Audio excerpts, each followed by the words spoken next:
l'épicerie Noémie.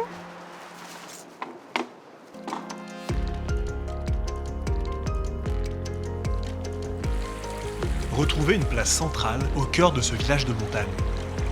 C'est la volonté du groupe Edmond de Rothschild à travers cette nouvelle épicerie, unique en son genre. C'est la seule épicerie qui réunit tous les produits Edmond de Rothschild Héritage. Et donc ici, vous avez toute la partie vin. Donc avec tous les vins de la famille juste ici. Après, vous avez également tous les produits ici de la famille. Donc l'huile d'olive d'Afrique du Sud, le miel de la ferme des 30 Arpents, puis la nouvelle pâte à tartiner que nous avons reçue hier. Une quarantaine de produits complétés par des spécialités de la région.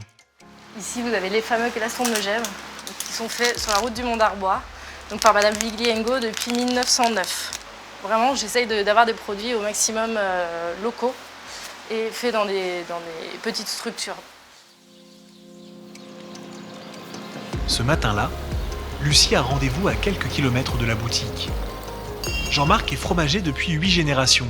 Il est l'un de ses fournisseurs. Lucie, je vais chercher ta commande. Merci. Donc voilà, un quart d'abondance et un quart de raclette, en direct du producteur. Et quand les gens viennent nous voir, ils voient ce que c'est vraiment que le travail traditionnel.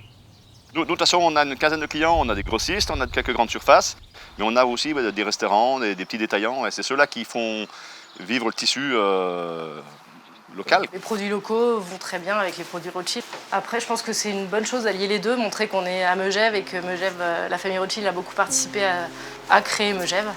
L'histoire entre les Rothschild et Megève commence au début des années 20, quand la baronne, Noémie de Rothschild, transforme ce petit village de montagne en une station de sport d'hiver, capable de rivaliser avec les stations suisses.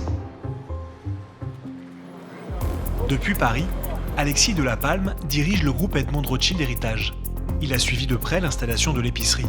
Pour lui, c'est renouer avec une part d'histoire. L'ADN de la famille à Megève, c'est 1920. Donc ça fait 100 ans que la famille est à Megève. Cette station a été en grande partie lancée par les Rothschild.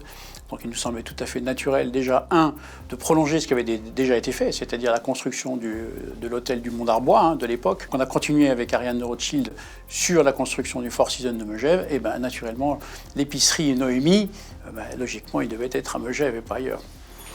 Madame, alors je vais prendre un saucisson s'il vous plaît, le plus sec possible. Et voici madame. Très bien, merci beaucoup. beaucoup. Bon après-midi, au revoir. Un lancement qui aurait pu mal tourner. Quelques mois après l'ouverture, la crise sanitaire est venue perturber les prévisions de Lucie.